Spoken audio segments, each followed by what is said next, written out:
আজ করব সম্পূর্ণ নিরামিষ নারকেলের একটা রেসিপি। তো এখানে আমি একটা পুরো নারকেল কুড়িয়ে নিয়েছি।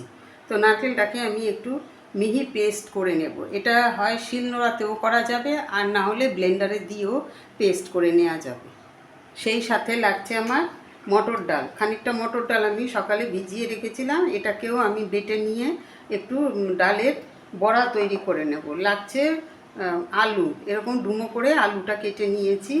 আর সেই সাথে লাগছে 1/3 কাপ আমার চাল।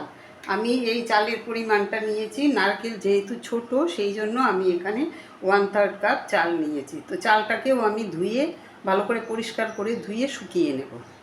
প্রথমে আমি মশলাগুলো সব রেডি করে নেব।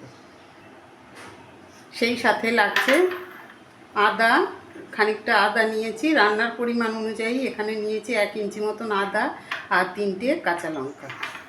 আর বেসিক মশলা যা লাগে, নুন, হলুদ, লঙ্কার গুঁড়ো, জিরের গুঁড়ো, এগুলো তো আছেই।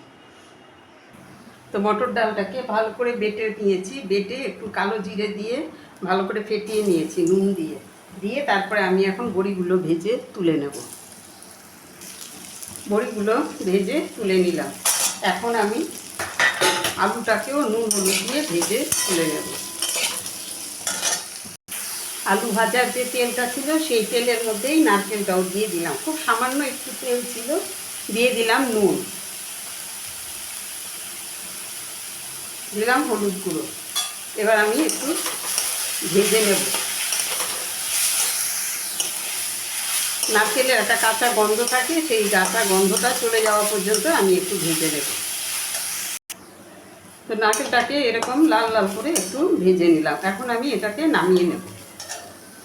তো কড়াটা পরিষ্কার করে আমি আবার তেল নিয়ে নিলাম। এখানে 3 চামচের মতন তেল নিয়েছি। দিলাম শুকনো লঙ্কা, তেজপাতা ফোড়ন, দিলাম খানিকটা গোটা জিরে, দিলাম খানিকটা গরম মশলা ফোড়ন। তো ফোড়ন দিয়ে এখানে দিয়ে দিলাম আদা আর কাঁচা লঙ্কার পেস্টটা একটু ভেজে নেব। সেই সাথে এখানে লাগছে আমার 1 চামচ করে ধনে, জিরে, লঙ্কার গুঁড়ো, হলুদ করে, এটাও আমি গুলে দিয়ে দেবো। মশলাটা গুলে দিয়ে দিলাম, দিয়ে কষিয়ে নেব, একটু ভালো করে কষিয়ে নেব।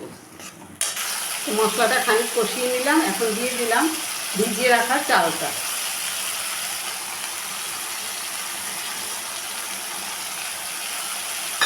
চালটাকেও আমি একটু মশলার সাথে কষিয়ে নেব। দিলাম আরও 2টো চেরা কাঁচা লঙ্কা। নিরামিষ তরকারি একটু চিনি না হলে ভালো লাগবে না, একটু চিনিও দিয়ে দিলাম, দিয়ে কষিয়ে নেব। তো চালটাকে কষানো হয়ে গেছে। এখন দিয়ে দিলাম খানিকটা গরম জল। চালটাকে ফুটতে দেব। দিয়ে আমি একটু মিশিয়ে নিয়ে একটু ঢাকা দিয়ে দেব। তো চালটা সেদ্ধ হওয়ার জন্য আমি একটা ঢাকা দিয়ে দিলাম। তো চালটা সেদ্ধ হয়ে গেছে।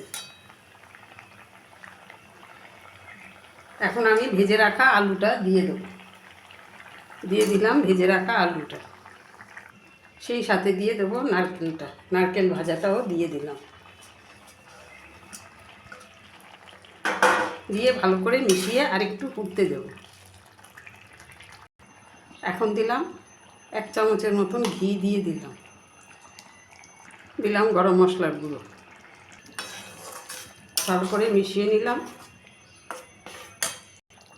তো বড়িটা সবার শেষে দিলাম। তো তৈরি হয়ে গেল আমার নারকেল দিয়ে আর গোবিন্দভোগ চাল দিয়ে ঘন্ট।